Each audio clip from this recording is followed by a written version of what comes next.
Ladies and gentlemen, the countdown to week 1 of the NFL season continues. The countdown to Melbourne game week for the MCG clash between the Rams and 49ers continues. I can't believe it's just an hour flight to an NFL game. I can't believe we're getting an NFL game in Australia. I can't believe we're getting an NFL game that counts in Australia. Hour and 20 minutes for some. Newcastle Airport getting a red hot run. The pilot. Here's 20, mate. See if you can get there quicker. Oh, I'll race you from Newcastle. Yeah. Welcome back in to NFL Afters. We are so pumped to be back to have football coursing through our veins once again. Yep. I am Laurie Horesh. This is Jimmy, Inimitable One himself. And today, there's one word. Actually, there's a couple words, but there's one word at the top of my mind, and that is success. Success. And Jimmy, you're going to use a historical shape to guide us there.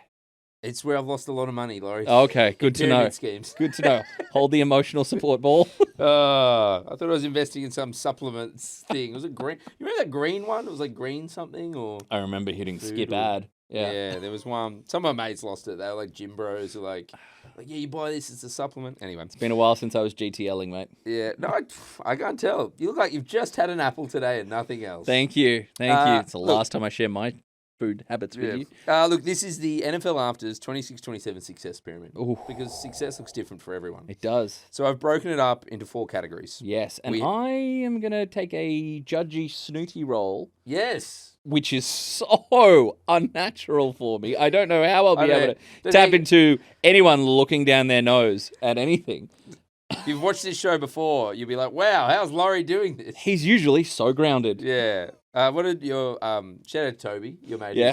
We've done the Macca's draft. Yes, we have. Once before, and I love Tobes. And he this wasn't on the show. Just after he goes, I love Laurie, and I went, oh, that's nice. I wasn't privy to this conversation, so this is revealing. And he goes, you know what my favorite thing about Laurie is? And I go, no. And he goes, if you don't like someone, Laurie's all in. Like Laurie will hate them too. Like you don't even. He's like, yep. He said that at my wedding. In his speech? He said in his speech, he said, look, your car breaks down, I can't say loss is going to be the first one there. Yeah. You know, your flight gets cancelled, you need to be picked up from the airport, something. Yeah. It's probably not going to be Loz. But you get embroiled in a beef with anyone, and he's the first one going to the mattresses with you. Good. So, it's good to know what your strengths are, and it's good to have people that love you and appreciate you for them. Yeah. So, I'm going to critique as you lay out the pyramid of success across the NFL. And so again, I'll go through the 4 categories. So at the top, we have heavyweights, most likely to win it all. Yeah. Then we have the contenders, could win it all. Win a playoff game, that type of thing. Make a dash. Make a dash. Yeah. Then we have the pretenders, who've made the playoffs, yeah, but won't win it all. One and done like Kevin Durant in college. Pretty much. Nice. And then there's always next year. Cancun contenders. The Cancun contenders. You're contending for a trip to Cancun. So again, we've got 4 heavyweights. We've got 4 contenders. We've got 6 pretenders. Yes. And then everyone else falls into. They'll always be. Which we did the math. That's actually the right number of teams that would qualify for the playoffs. So. And I have tried to be faithful to AFC, NFC. Always good to be faithful. Even though at times it's like when I first did it, I was like, it's so weighted. Yeah. You're like, this doesn't really make any sense. Yeah. I mean, it's pure vibes. There is a bit of vibes in this. Don't get me wrong. That's all right. And it is the first time I've probably worked through something where like every team's involved, and that makes it hard. It does because as soon as you want to put someone up, someone has to come down.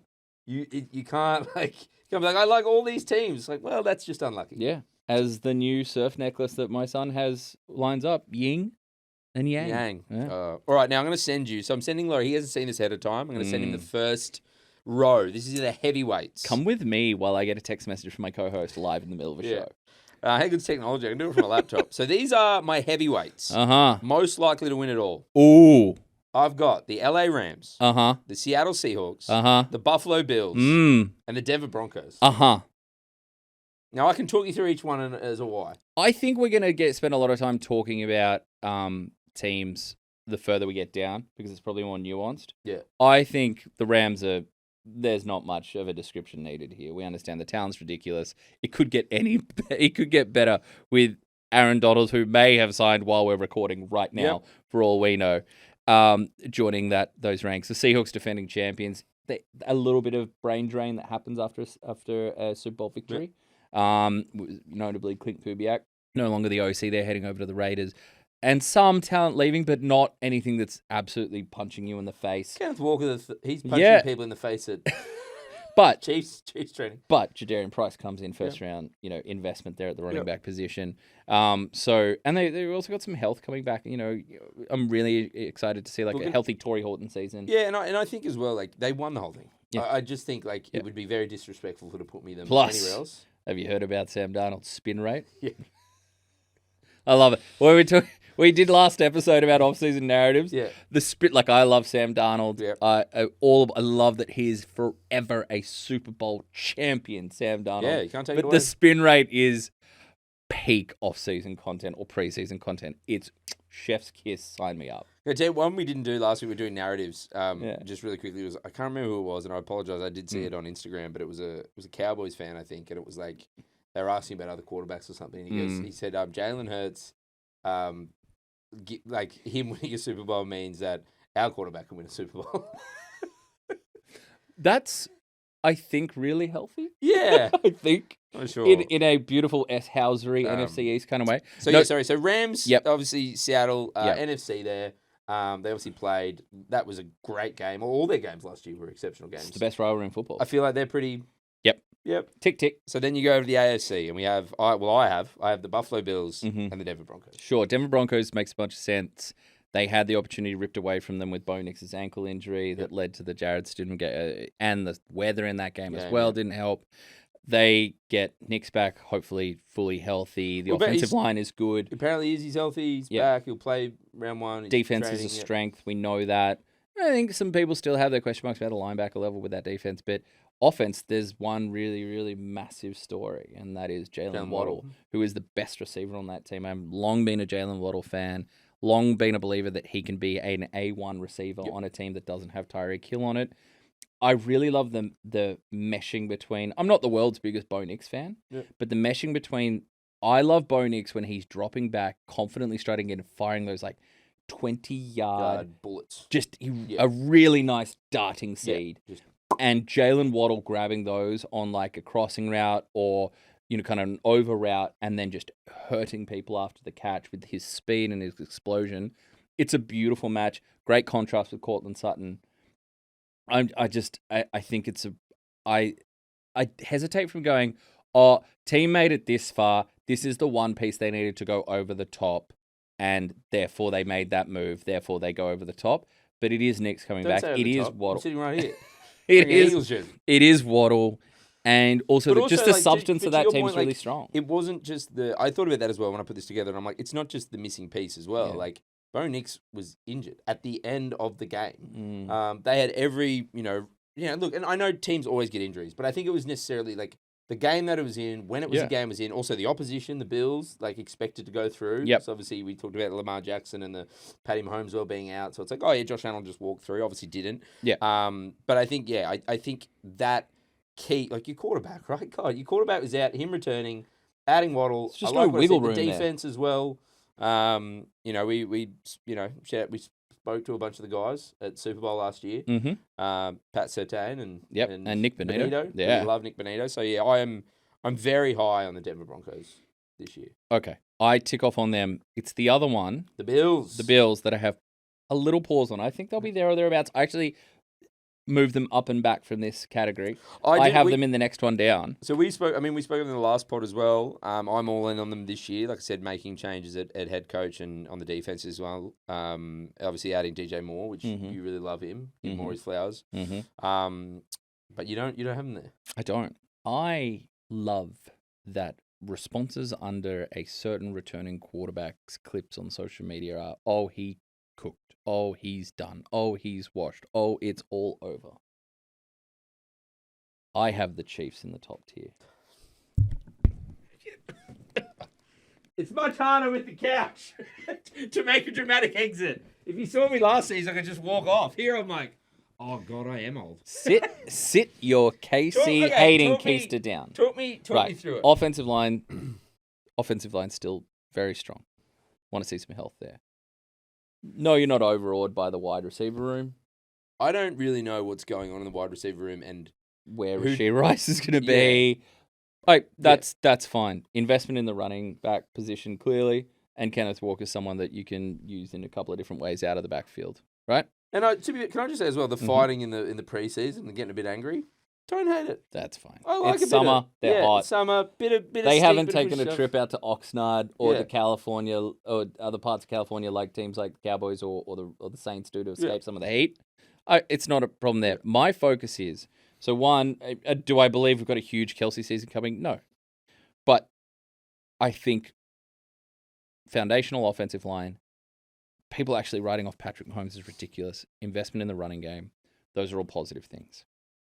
I actually look towards the defensive side of the ball.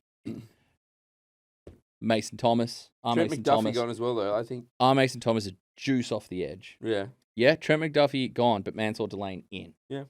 Spending that higher price pick inside that top 10 on a very good cornerback that I love. So you're improving the secondary there. They've added Alohi Gilman. They bring L'Jarius Sneed back just for some depth at the cornerback position, which is a lovely piece, a familiar name. Yes, he's past his absolute prime, but it's a nice name to have in the rotation there. Peter Woods, their first-round pick at the defensive tackle position to go up there with Chris Jones. I think all the reports are fantastic. I think they've rebuilt the front. I think they've had talent at the second level. I think you see the additions they've made in the secondary as well. I think it's a far more complete, far more interesting, far more damaging defense. So my question, as we sit here right now, when I look, the one part of that roster, I believe Patrick Mahomes will make a good comeback. I believe he'll be playing strong football. The one part of that roster they have a question about is the wide receiver position. We see they've gone and got Eric Bieniemy. That is an ultimate coin flip. That could reignite the DX is back together, baby. Hit my music. Yeah. Or, maybe it's a stale, who knows, maybe it turns out to be a stale move. But Bieniemy back, do we see a move at wide receiver at some point? Who knows? But I think the construction of that roster outside of perhaps the wide receiver room gives me a lot of promise. I love that they're being written off, and I think that they've had their down year. It happened. It was ugly. The drive, the motivation coming out of that camp, I think, is going to be absolutely immense. I feel like there's going to be less noise around the Taylor Swift stuff as well. It's already been declined. There was obviously the wedding. Yeah. That was huge. No, but I mean, if you compare last season to the season before, that stuff's been waning. Well, I think as well, it was all around the narrative of their wedding when that was happening, what was going on. Him, obviously as well, I feel like this is now. I know it's not official though, is it? He hasn't retired, but what's official these days, mate? Yeah, but I feel like as well. I know now it's more like, oh yeah, we're going to get a last sort of run. Look, I'll tell you why I didn't put him in the top tier, and that is they didn't make the playoffs last year. Didn't make the playoffs. 6-11. Obviously the injury, the ACL LCL surgery. Mm-hmm. I am not going to bet against Pat Mahomes. I've seen it with my eyes. He is phenomenal. I think he will come back and have success. I have concerns about him coming back and being the same player straight away. Sometimes those injuries aren't physical as much as they are mental. I think Pat has an exceptional arm. We've seen that. But his ability to extend plays is unbelievable. Yep. We talked about the wide receivers. I don't know what that is yet. I just worry that if he can't make that pass and he isn't ready to extend the play the way he has and he just gets folded, that's what I worry about. That's why they're not in that top tier for me. Not betting against them, but again, I could watch it and go, what was wrong? And I think we may see the greatest return from an ACL since Adrian Peterson in 2012, when the story is still an amazing anecdote for those that weren't watching football or that tied in back then. The surgeon that did the repair on Adrian Peterson said it was remarkable. Inside his knee cartilage, which was as fresh as like a baby's. He's like, this man had been playing football for decades at arguably the most punishing position with a short shelf life in the sport, and yet his knee was, the ligament, but from a cartilage and wear and tear standpoint, was absolutely pristine. He is an alien. No, someone's going, he has a great... This isn't me being a snooty professor here. This is me kind of being that wild, crazy professor. I think yours, who's a little out there. I think yours is the crazy out there take. I think the majority of people, and I'm fine with that. I don't like the betting against him that he's done or he's washed or whatever. I can't see that. Even if there was a world in which, and I'm not saying it is, but I'm just saying if there was a world where someone said he doesn't have the mobility and can't extend plays, that doesn't worry me. I've seen so much of the other side. What is he now? 31. Yeah, he's ticked over into the. Yeah. But I'm like, there are so many of those great quarterbacks that continue. I can see it. It says I don't necessarily see it this year, but I will send you the contenders now. Let's go. They're coming through to Laurie now. He's not seen these. Nope. And there is no Kansas City Chiefs. Wow. Okay. This is where we differ. I have the Eagles. Yep. I have the Patriots. I have the Chargers. And I have the Bears. Cool. 0 for 4. 0 for 4. 0. Bubkiss, donut, bagel, nada. Nothing in there. Not 0 one. for 4. All right. Well, best I'm going to talk you through it. Talk me through it. All right. I know your thoughts. The Chargers. I know. Well, you're drinking in. Oh, yeah. If you did listen to our last podcast, I am in on the Chargers. I mean, again, a lot of it revolves around like no injuries and obviously an offensive line staying healthy. Rashawn Slater, Joel, like guys that you and I love. Yep. And just obviously, injury has stopped them, I think, from being that. It's the reason I didn't have them in this tier. I just wasn't there to I cannot believe it. As I mentioned in the last podcast. Same thing. Can't believe. And then, Mike McDaniel. I love him. I wanted him at my Eagles to be offensive coordinator. I really like him. And I think he'll have a little bit to prove as well. Yep. As in, like, I've still got juice left in me. And I think, as you know, it's a very cliche thing for NFL media to love Justin Herbert. Yeah. I think there's still juice in that tank. So the line is the thing that I can't buy in, but also on the defensive side of the ball, they lose Jesse Minter, who was fantastic. Now the Baltimore Ravens head coach. Just an amazing elevator on defense, great schematic mind, just such a one of the promising. He's no longer a DC, but one of the most potent and interesting and fascinating defensive minds carrying this game forward, along with, you think of the D'Amico Ryans of the world, you think of the Mike McDonald of the world, Seattle, but Minter throwing himself right in there. So him no longer being there was enough to just go, how is that unit going to go? Because they overachieved last year, crazy. Like the turnaround that he created with them, with perhaps some of the roster holes and talent deficiencies they have in some spots, certainly not at like the Derwin James spot. It was fantastic. And so I just have a little bit of pause there. Yeah, and look, I completely see that. This is off them having their high ceiling. Yeah. But they also have a low floor. Yep.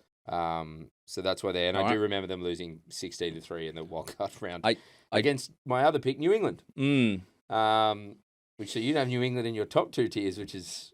So I have New England there. Again, I really did think about knocking them down. Yep. The reason I left them in contenders was they did make a Super Bowl. So a part of me had to, I guess, sort of acknowledge that, even though it was pretty bad. I'll be honest, it did not pass the eye test. They really got steamrolled there. Every narrative about them having a softer schedule and not playing real quarterbacks, or not playing good quarterbacks, came home to fruition. Again, I got to imagine that maybe Mike Vrabel can do something else. They got AJ Brown, never heard of him. Can't give you any information on him. No. Look, I think AJ still has some juice left in the tank. Yeah, they've massively improved that wide receiver room. Yeah, so the wide receiver room is a lot better. I think there is a little improvement there, but I did sort of flip-flop. I will in the back. Give you some solace. Yeah. 3 of your 4 teams that you have in there, while you went 0 for 4 for me in contenders, 3 of your 4 did make my whole playoff picture. Yep. But I'll go to the Bears. Yep. I love the Bears. We're big Bears fans. I think football in general is better when the Bears are absolutely competing. Raiders next, baby. Yep. I am very hopeful for year 2 of Ben Johnson. I like what we saw last year. I think another year there. I know DJ Moore's departed. We've spoken about it in the last pod. But, to the Bills. He's not departed. He's on the Bills. But yeah, the bet's on Caleb's development. Yep. Another year under that sort of offense. Yep. They pushed the Rams to a 3-point divisional round game. They did. So the gap between Chicago and the NFC's best already looked pretty small. I think they'll have one of the best offensives in the NFL. Yep. I'm not sure about the defense. Yeah, injuries, they've suffered some hits to the injury, to the defense on the injury side of things, like season-long stuff, which is tough. Kobe Bryant, who they brought in to really upgrade at the safety spot. Yeah. Losing him for the season, that's tough. I actually think it suits the way they play, and we've seen this. It will be a shootout, again, with those sort of injuries and stuff. But I think last season probably just gives them more confidence. The NFC North is an absolute minefield to try and get through. Particularly with the I don't know that I'm going to put them in my playoff picture, but the Minnesota Vikings making the correct decision at quarterback and giving Kyler Murray the first run at it. Yeah. Or he's deeming him the winner of that quarterback competition. The Drew Dolman retirement, so they had to come up with a plan B and then invest, both free agency and looking towards the draft and the interior of the offensive line was something they probably weren't expecting, but that's an early retirement. They do have some other talent on the offensive line that could make its way back. The injuries on the defense, that was one that just hurt. And just tempered me a bit. And also, it's a tough one. I don't like to just look at blanket rules, but the fact that they were so good in those cardiac one-score games last year, and that tends to swing back the other way. He wants to be called the Iceman, and he deserved it last season. We'll have to see it backing that up, not in any criticism. It's just because of the variables. How seconds, how lucky you get with time, how the bounces of the ball go at that stage of the game. These are uncontrollable variables to a degree. So I just have them slipping just a little bit back, and it's also they're in a really tough division. So the ability to get through unscathed, and with that really healthy, to make a run at a top seed where you get that advantage to the playoffs, I think is just hit a bit. Leaves me with my birds. Again, some of the things that Philadelphia fans would say I can't say on the podcast. But yeah, for me to be contender status, look, we went 11-6 last year, won the NFC East and just an awful offense, just stank the place up. It was a tough watch as a fan. I actually had forgotten that we went 11-6 and that we won the NFC East. It actually got to that point by the end of the season. I was like, we are awful, and you have the off season, and then I'm looking back because I was doing some research, and I'm like, what? How do we? The state of the NFC East helped you there. That's what I had us when I was going through and I was doing some stuff. I've obviously got the Eagles here in contenders, and I will say that your Cowboys are pretenders. So I do have them making the playoffs. But Two teams from the NFC East. I do have them. I also think the Cowboys might win the NFC East. Oh, which isn't a surprise if you aren't an NFC East person. It is very. What was it 12 years or was it longer? It was 2 decades. 2 decades before a repeat NFC champion. Back to those kind of Donovan McNabb. Weapon X. Yeah. So Eagles teams definitely can see that sort of happening. Look, the Kevin Patullo thing didn't work. I kind of think Sirianni has to make this work. He has won 70% of his regular season games in his career. And I am a fan of Sean Mannion. I think he comes from a good coaching tree. He's been around he's got the LaFleur, Sean McAvey coaching tree as well. So and as an Eagle fan, I'm sort of all in. There are some concerns. Obviously, you listened to last pod, thrown over the middle at the top there, uploading some highlights. But I'm still very unsure of Lemon and what we'll get. But I kind of like that we don't have these two vertical, long sort of wide receivers with the AJ sort of gone. So, and I think we've got a lot of talent there as well, especially on the defensive side of the ball. All right. Well, let's get to your playoff pretenders. So making the playoffs, but aren't going to win it all. Not shaking. They may win a game, but they're not going to win it all. So I have the Ravens. Yep. I have the Chiefs. I have the Texans. Yep. I have the Packers. Right. The 49ers. Yep. And them Cowboys. Okay. All right. In terms of that tier, 2. You have 2. We have the same, but I do have some others higher. Okay. So I agree with you that they're of a caliber. I just have them just a tier a little bit higher. So when it comes to that team, let me hit. So from the NFC North, that means you got the Bears and the Packers going through. Yeah. Lions and Vikings out. Right. Yeah. Okay. I do not have the Packers making the playoffs. Okay. I am scared off by the offensive line. Yep. Big fan of Jordan Love. Wide receivers are interesting. I don't think they have an overwhelming apex number one talent, but they've got this kind of buffet of different types. Whether it's Reed or whether it's Golden or obviously Christian Watson getting the money, all that kind of stuff. But offensive line gives me a lot of concern. Don't exactly know what's going on in the running back room right now with Josh Jacobs having an awful off season on and off the field. Who's going to step up in that capacity? And I love Tucker Kraft, but he has come out and said, I think I'm feeling good. I would expect them to kind of manage me through the first half of the season and then unshackle me for the back half of the season. So then throw in the fact that Micah Parsons is circling maybe week 6 against the Cowboys to return. There's just a lot of ifs. And at this stage of the season, to have that many ifs without a kind of a lot of singular dominant players that can perhaps carry you through those ifs for a period. This has given me enough pause to say, you know what, I'm opting in a different direction. And when it comes to the playoffs, who you got in instead of them? Because I have the Bears as the only team from the NFC North making it in. I have the Lions missing out. Yep. The defense is just not where you'd like to see it. Again, another offensive line that's taken a couple of seats back. There's some all quarterbacks I want to see offensive lines have good protection in front of, but Jared Goff is one in particular that I feel very, shall we say, use a word from back in there, a little etch about. Yeah. So yeah, I only have, out of a really, really interesting division, I could see a lot of 9 and 10 win teams, which falls out of favor in terms of who makes it through and gets their name called in the. Because the Packers went through last year with 9-7-1. Mm-hmm. So it's So yeah, I can see that. So obviously you didn't have the Bears and contenders. I had the Bears positioned as a playoff pretender. Yeah. Do you want me to go through my pretenders and the reasons why? Please some do. of them we don't have to, because I mean we could probably rule out Chiefs. We've spoken about that. Yep. My concerns are purely around the knee of Mahomes and the wide receivers and what that looks like. Yep. And his ability to extend plays. Texans.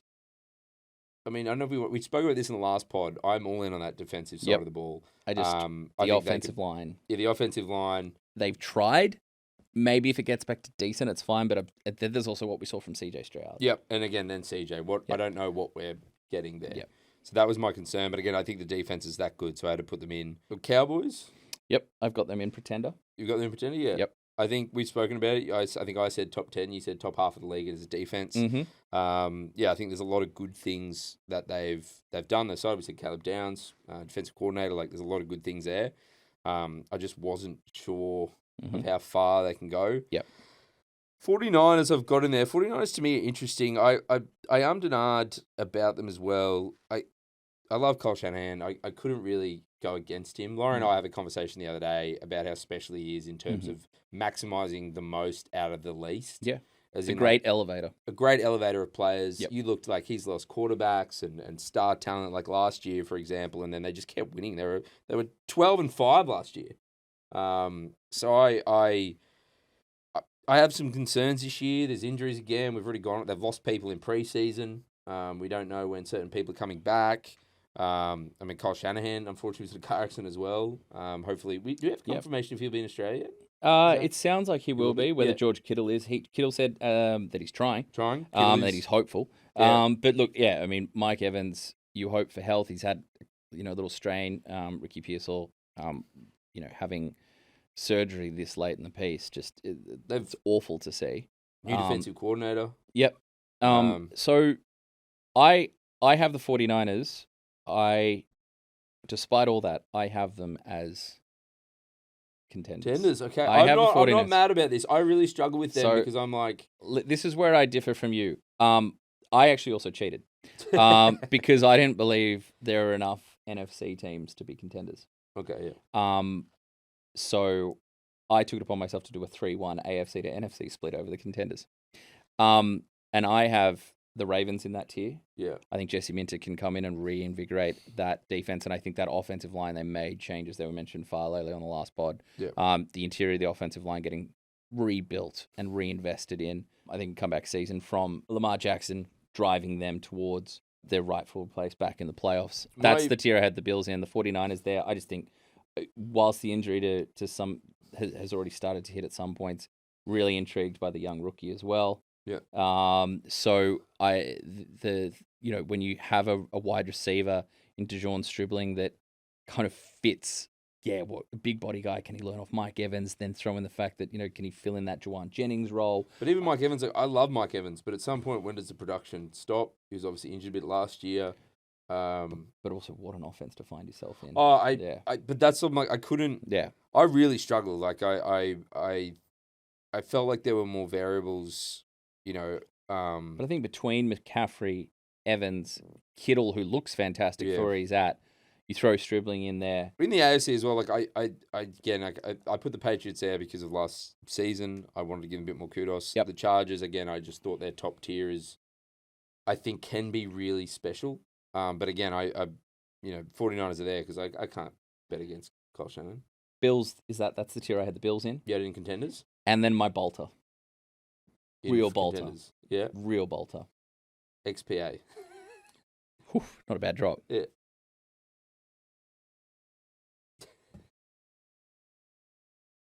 The Cincinnati Bengals. I dare you. One, offensive line. People still talk about the offensive line like it's a few years ago and it's the 32nd in the league. That's not the reality anymore. It's a solid offensive line. Like who they have at running back. We know about the wide receivers. Joe Burrow getting a lot of attention. Fantastically talented quarterback. It's interesting. I find that in the same division, there's people that refuse to ever give Joe Burrow his flowers because of what he hasn't won. A lot of them are Ravens fans who then complain that the same thing is done about Lamar Jackson because he hasn't had postseason success. But I dare you to go and look at the Cincinnati Bengals defensive front and not think that is the best version that they have put together in the time that Joe Burrow has been there. Some of the talent they have acquired there, it has been a super pedestrian pass rush. I know that Hendrickson is no longer a part of that team, and that's fine, an aging asset, but some of the investment that they've put up front there, interior on the edge, is really intriguing. They've got talent on the back end in the secondary, some really intriguing pieces there. I think this is, look, health has always been part of the equation, both with Burrow and the Bengals in general, but I love the way that they put this team together. I love how out front it's all been, and no one is shying away from not put up or shut up expectations on Joe Burrow, but people want to see it. He wants to see it. The media wants to see it. And I think at the end of the day, when I look at how that roster is constructed, I'm putting them in that tier. That is my bolter, and I'm pretty sure you don't even have them in the playoffs. There you go. You've got them in contenders. I have give me your 4 contenders again. My 4 contenders, 1 to 3, Ravens, Bills, 49ers, Bengals. I mean, look, I can get around all of them except the Bengals. Right. I just find it looks like I'm a Bengals Chiefs guy this year. Yeah, I love Joe Burrow. You know that, we're big Pokemon guy. Pokemon guy. Love Joe Burrow. One of my takes that I didn't use when we did the first show for the year of this season was Joe Burrow throws for the most yards in the NFL and also doesn't make the playoffs. I agree with you. I think the defense has it's the best one that's been put together. I just think at times, and you'd know this, in the NFL, I need to see it. Yeah. There's obviously been so many great teams, so many offensive and defensive side of the ball separately put together, and they just don't click for whatever reason. Mm-hmm. I mean, that defensive side of the ball allowed 492 points. I know it's not the same one, but I just need to see it. I mean, I think you got Dexter Lawrence there in the Sexy Dexy. They're Sexy Dexy. That's his headline piece. Jonathan Allen, who still plays some mean, nasty, hard-nosed football. Boy Mafe comes over from the Seahawks. I've never been a massive Miles Murphy fan or Shamar Stewart, but they go get Cassius Howell, who's a juiced-up edge rusher. They get him this year in the draft, and then the likes of Dax Hill, DJ Turner. They bring in Brian Cook from the Kansas City Chiefs to pair up with Jordan Battle in the secondary there. It's an aggressive move. It's more investment from the Bengals. The Bengals were known as one of the most cash stingy teams in terms of the guarantees that they'd offer up in contracts and how aggressive they'd go on real cash spent versus salary cap spent. Yeah. There was more aggression, and Burrow has been pretty vocal in that and wanted to see that from the franchise that he wants to win with. Yeah. And I think there was that surrounding fear that, you know what, if we carry on the same old modus operandi here, where this guy might walk. Yeah, I think that's and I think he does. I think sorry, Bengals fans. I think he deserves to walk. If you can't get your together, we want to see him on. I tried to trade him to the Rams last year. The biggest fear that a lot of people have is that Joe Burrow will be Andrew Luck 2.0. Yeah. You want to talk about things I did in the off season? Just watching Andrew. Andrew. Take me back to the sweet times, long nights. Andrew Luck is gonna be all right. So, yes, in terms of contenders, playoff pretenders, heavyweights, my playoff pretenders, that's where I had the Patriots sitting. I have the Texans in there. I'd love to push them forward, but that was ugly on the offensive side. And ideally, they get their offensive line back to average, but even then, we need to see it from CJ Stroud. That's where I have the Bears, the Chargers. I have in that position the Cowboys. And the final NFC team I have in my pretenders. Yep. Knock if you shock. The New Orleans Saints are coming out of the NFC South. Super fun team. Yeah, it is super fun team. Super fun team. A chance the offensive line really comes together nicely. You've got the other Achan now, not Etienne. Yeah. The other Achan, now they're leading the backfield. Alvin Kamara staying on in a kind of backup change of pace role. Jordan Tyson added to the rejuvenated Chris Olave, who was absolutely fantastic last year. Shuck, who beat all expectations, and a defense that can play some good football. I have them getting in there and making it feisty in the wildcard round. That's who I have coming out of the NFC. So that's who I have sneaking in there. Out of the NFC South. Whoa. Yeah. Whoa. Shout out to Kellen Moore. Kellen, come back. Kellen Moore. You're going to hurt me like that. So you don't have my birds anywhere. I do not have your birds in. So the teams that I found toughest, Packers, who we talked about, Vikings, who I think are going to be crazy on defense. So you got the Vikings in, sorry. They're in your... No, I've got the Vikings out. Okay. So Packers are hard to leave out. Vikings are hard to leave out. I mean, most of the NFC North is hard to leave. I see that. The way that playing out is that I think there might be 4 teams with winning records and only one make it to the playoffs. I have one of my unused takes from last episode. Yeah. Was I think at some point Kyler Murray is in the MVP conversation. Which he was for a month or so back with the Cardinals, and this is a fascinating one for the KOC School of QB Rejuvenation. He's done it, like I said, he has a history of doing it. I think he can do it again. I actually found them really hard to leave out as well. I was looking at them long and hard. So why the Eagles, right? And it's not a hater thing as well. I think offensive line wasn't where it needed to be last year. The talent is still there, and you put if you're looking for leadership to come out and help re-establish that front as one of the best in the game, then Lane and Jordan Mailata and Landon Dickerson is not a terrible place to start. About as good a start as you can get. But it's a change. Yeah. Jeff Stoutland is not there. Yeah. We have a change at offense. On the coordinator side of things, you would like to think it's an upgrade, but how Jalen Hurts, who perhaps is not the most schematically versatile or adaptable quarterback, or is not proven to be, how he adapts to that, that's a big question mark for me. The defense is fantastic. Yeah. But there's been some great defenses that weren't able to carry a team all the way to the playoffs. What do we see from Saquon? Was last year an aberration, or is he going to get back in sync with the offense, with the offensive line, and return to, if not 2,000 yards, Saquon? Can we see him pushing 1,100 yards? Yeah. There's just, again, we talk about ifs. I think there's this super elite high-end class in the NFC, which we talked about with the Rams and the Seahawks. Yeah. And then there is a bourgeoisie, a middle class battling it out. I think the 2 games a month apart between the Eagles and the Cowboys, I believe it's 27th of October and the 27th of November. Yeah. I think that's where the division gets decided.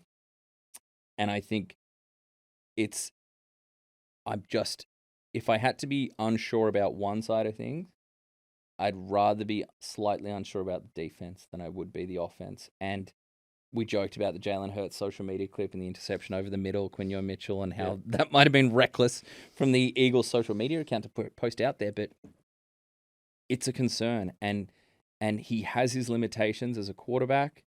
How are they going to use him in the run game? Are they going to see a reestablishment of him as a QB design run, or is it going to be back to more scrambling stuff? Is it under center? Is it shotgun? How does it all meld with Mannion? I think it's a huge season for the Eagles. Like, as an Eagles fan, I'm it's like I'm at times like I'm completely nervous and scared, and then times I'm optimistic. They just have to figure this out, because especially like I love Jalen, and right, it's the whole thing of what I say earlier about the Cowboys fan is like, well, if Jalen Hurts can win you one, our guy can.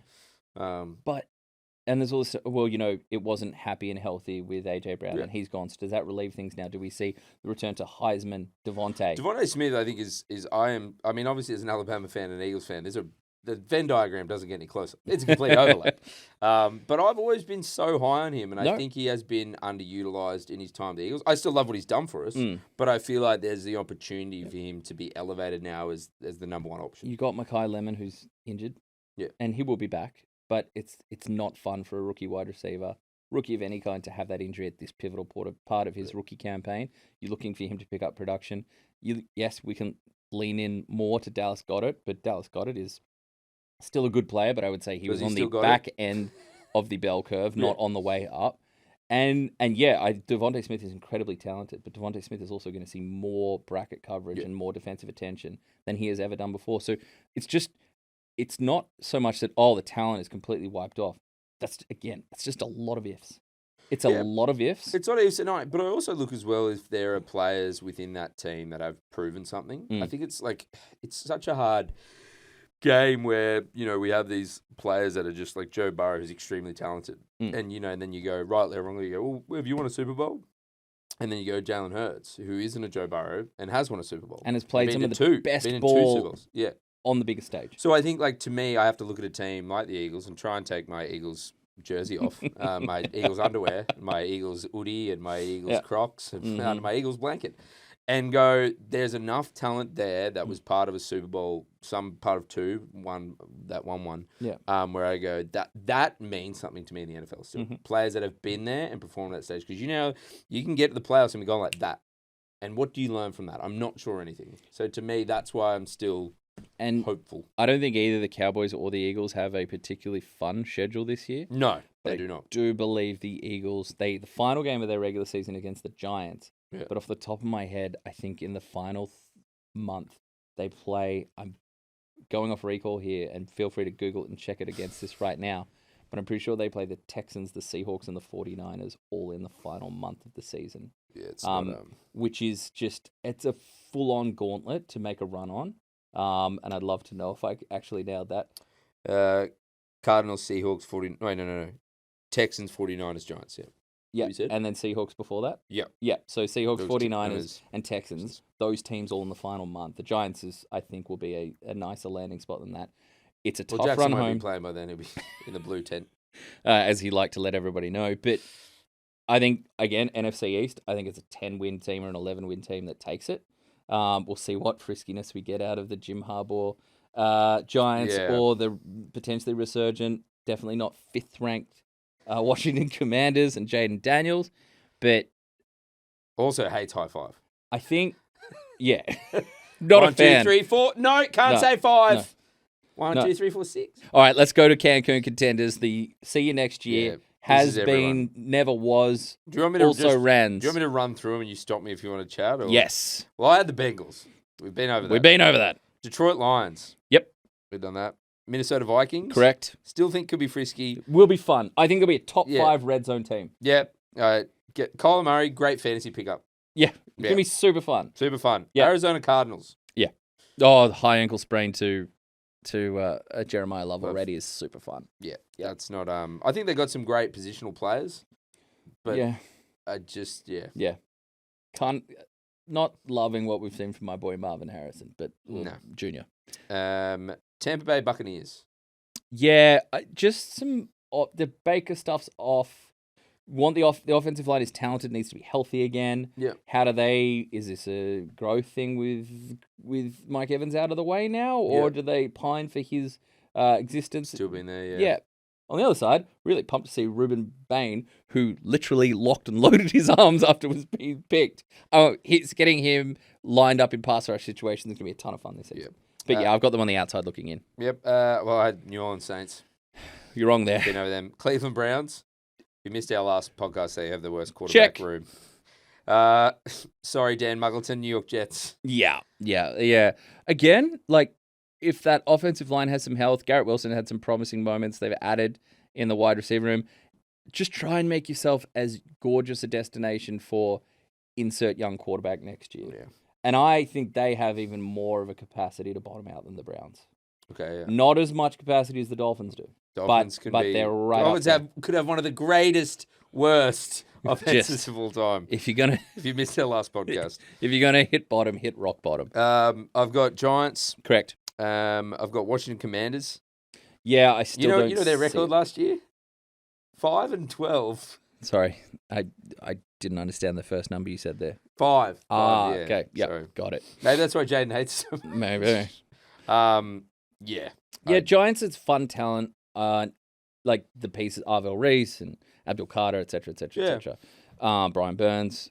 But let me see the complete defense first, and I'll believe the offensive line is rebuilt when you show it to me. Also, Cam Scatterboo coming back doing backflips on a repaired leg. Yeah, just... Jackson Dart having a interesting off-season. We won't say anything more than that. Greatest quarterback ever. I've never seen We don't want to be flagged, Jimmy. I didn't say his name. Yeah, Red 47. Carolina Panthers. Yeah. You want to believe. I know. I want to believe. They're the worst team to tip or do anything because they'll play great against the Rams. Yes. And you're like, Bryce Young, he's the man. And they will the bed Yeah. against some of the worst the Deep. NFL could throw at you. I do not. If I just you can't love do it. the I wanna do it, Panthers can't do this it. season, Yeah. if you love the Panthers this season, just draft a lot of Teteroa McMillan in Yeah. fantasy and ride that wave. Just ride Yep. that. Agreed. Tennessee Titans. Yeah. I think the defense gets raised with Robert Saleh. Yep. I'm fascinated to see the unique uniform hairstyle coaching staff in action. The Creighton of eggs. Yeah. Yep. Yeah. I just I Cam Ward. I think wasn't a great situation. I still would like to see. Now you've got Carnell Tate. Yeah. Yeah. He's got another weapon there. Got some grown-ups see in the more line. of him, but I just can't. And ideally, offensive line just picks up a bit. Yeah. A bit. There's hard pieces. They paid Skoronski a whole lot of money. Yeah. There's some pieces there, and you'd like to just see it gel and give him a bit of a chance because last year may as well. It's a wash. It's an absolute wash. The Colts. Yeah. Yeah. Yeah. What Stike Daddy. Pass rush, huge question. I love Stike Daddy, but Alec Yeah. Pierce got all the money in the world. and has been all the hurt. Yeah. And it's still not, big green tick, all Ready to be firing. back, yeah. And, you got a quarterback coming back from injury. Again, I think the Colts, if you're loving that. Did Daniel Jones win comeback player of the year last year? I dream that. If you're dreaming a comeback player of the year, you've got problems, but also I love the commitment. No, can he win it twice? Can he come back again? Can he come back twice? It's Christian McCaffrey. But with the Colts, again, like if you want to get on that bandwagon, draft Jonathan Taylor really high. Yeah. Maybe look around at a Tyler Warren at some point. But yeah, again, you're just looking at ifs and good offensive line. There's pieces on the defense, but when it comes to the part of the schedule where you got good quarterbacks, you need to harass them. I don't know how that's happening. And now all of a sudden you're talking about going up against a quarterback who's probably better than yours. Yeah. And you have the lesser ability to disrupt Yeah, you them. can't bring them down. I hate that math. Math don't math to me. It math don't math, guys. Yeah. The math ain't mathin'. Meanwhile, I've got a bloody 7-year-old asking for algebra at home. So Yeah, no, Laurie's kid the other day solved algebra without even knowing what algebra was. Yeah, I know. Also, well done. Laurie explained to him, he's like, yeah, my kid's doing math and he's good at math. And he's like, but then he's like, what's next, Dad? Dad goes, algebra. The way you explained algebra to me, I wish my teacher had at school. Because he's like, basically, there's a number in an equation, but we just take a number away and you put a letter there and you solve it like a puzzle. And I'm like, I'm learning. I'm like, why couldn't Laurie been my teacher? I had a couple Mr. Horesh? Yeah, couple of good maths teachers. Mr. Bates, which tough name for certain reasons with a bunch of 13, 14-year-old boys. The maths for me was strong until year 9, 10, where Miss Maxfield didn't like how much I was talking in class. Shock horror. And moved my desk outside the class. Oh. To the point where by the third term of that year, my desk didn't actually start in the class. She was already moving it out by the time I turned up. Bigger audience. So now you're broadcasting the whole school. Well, that's it. I'm very familiar with the maths classroom across the hallway. They weren't dealing with sin, cos, and tan. Tan, yeah. Yep. I was working on my tan outside. I tell you what, I could use a little. This one, long and hard, the Jacksonville Jaguars. Yeah, Jaguares. They were the last team I bumped out. Yeah, they were same. I've got one coming out of the AFC South. And I think the strongest unit. There's a lot of people putting love around Trevor Lawrence as a dark horse. I was listening to the Mina Kimes show the other day. She had the great Ben Solak on, who's been a friend of ESPN Australia before, and we like to still is. Yep. And they both had Trevor Lawrence as their dark horse for MVP. We'll see the trajectory of that wide receiver core. Yeah. Whatever we get from Travis Hunter, but hugely what we're seeing out of Travis Hunter to be load managed on both sides of the ball. And then what we see out of a certain wide receiver from a certain college that you don't like to talk about, the state of Louisiana's finest. Well, no, I love talking about him now. Yeah, there you go. Bring 5 back out. Look, good defensive side of the ball. Again, offensive line, we shall see. Yep. They've got to change in the backfield there. Tootin is going to be drafted aggressively in your fantasy draft, people. But yeah, I think if I'm looking between the two of those in an absolute slugfest, especially when you consider what we got, like how many teams can come out of the AFC West, AFC North as well. You got an absolute slugfest going on between the Texans and the Jaguars. Give me the most dominant unit in that matchup. Cold weather football, nasty time of year. Houston Texans D. Yeah, that D is, as you said in the last pod, give me that D. Not Speaking of the last podcast, paraphrasing. you go listen to it if you haven't, because it is a cracker. Oh, we it's a draft beauty. top 10 storylines off seasons, and one of them is Miami Dolphins. So we won't have to cover it here very long, because I Yep. think they could be generationally bad Yep. on offense. Yep. They're one injury from 18 away to just being bad. Yeah.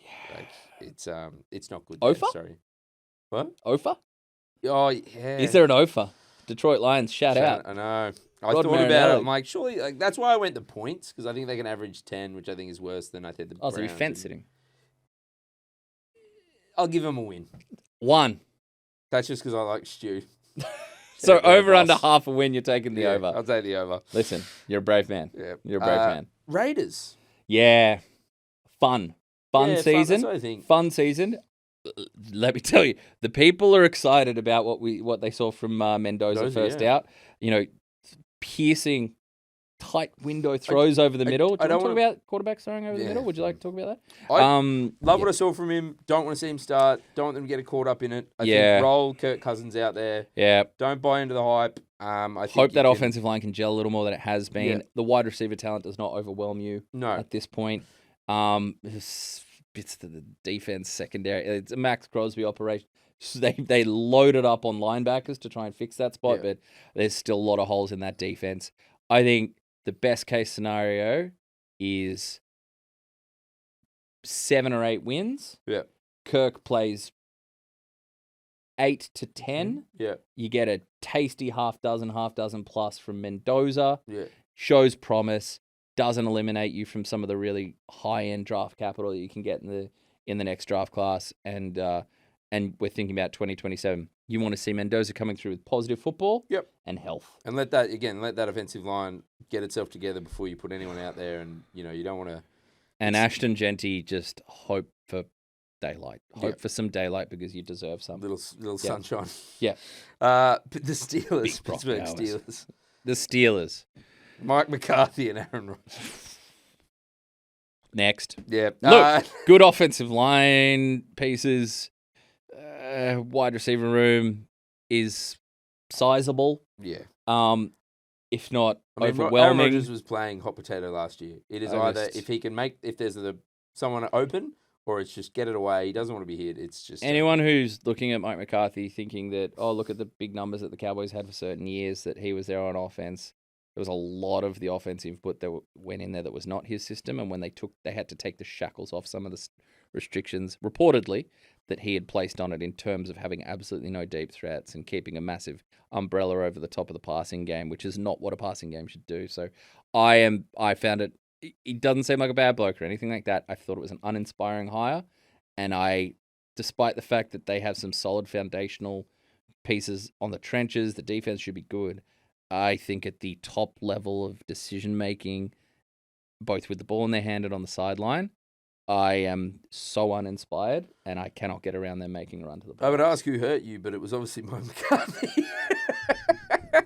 Last one. I mentioned this in the last pod. I got some strong thoughts about the Atlanta Falcons. Yeah. I actually like Stefanski. I think Tua has shown me he can make those passes when he's not rattled and everything. Mm-hmm. I see them being a really middle-of-the-road team. I obviously don't have them in the playoffs, but I think them, going another 8-9 again. They went 8-9 last year. I could just see them really falconing themselves in that, they play Tua. He's got just enough talent there to make some plays, progress down the field, win some, not win, and then they go, Penix is back from injury. Well, we can't play Penix because Tua's going all right.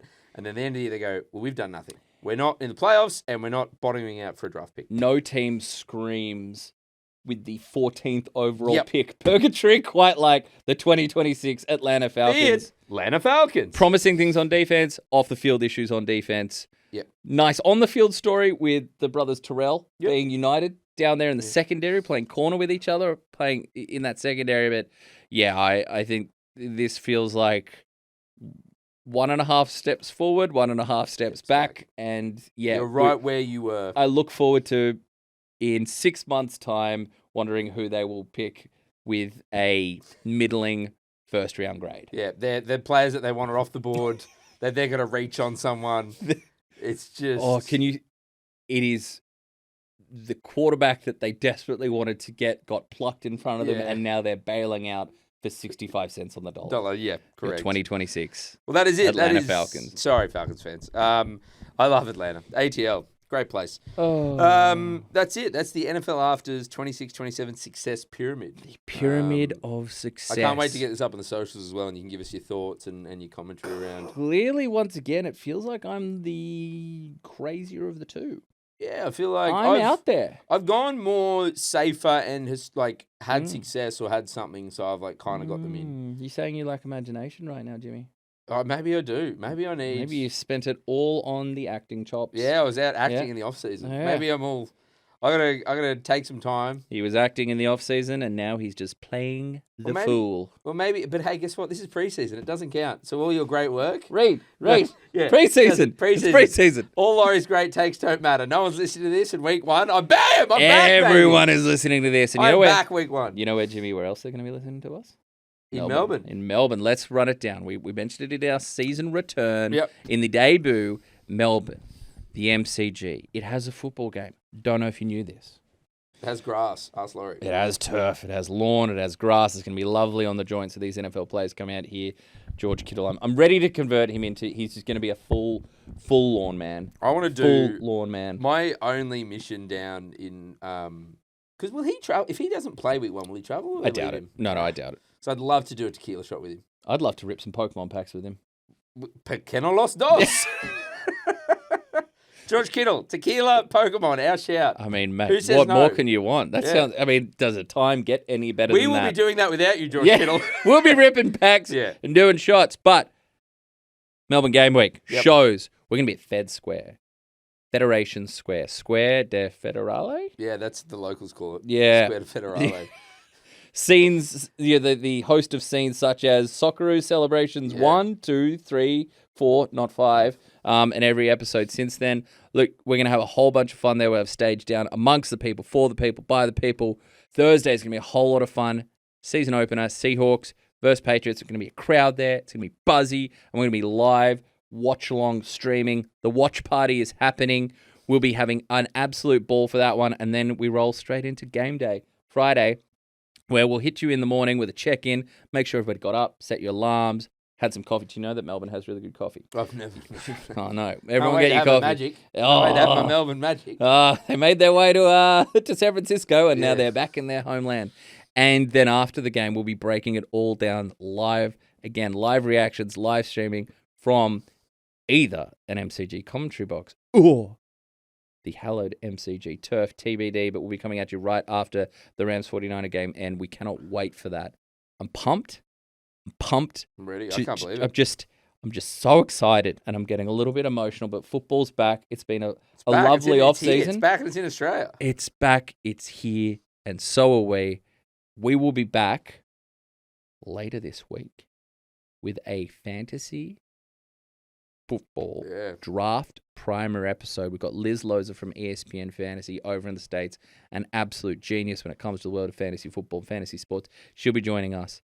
We'll be breaking down everything you need to know to just ready yourself for one of the happiest weekends of the sporting calendar, Fantasy Draft Weekend. So tune in for that one.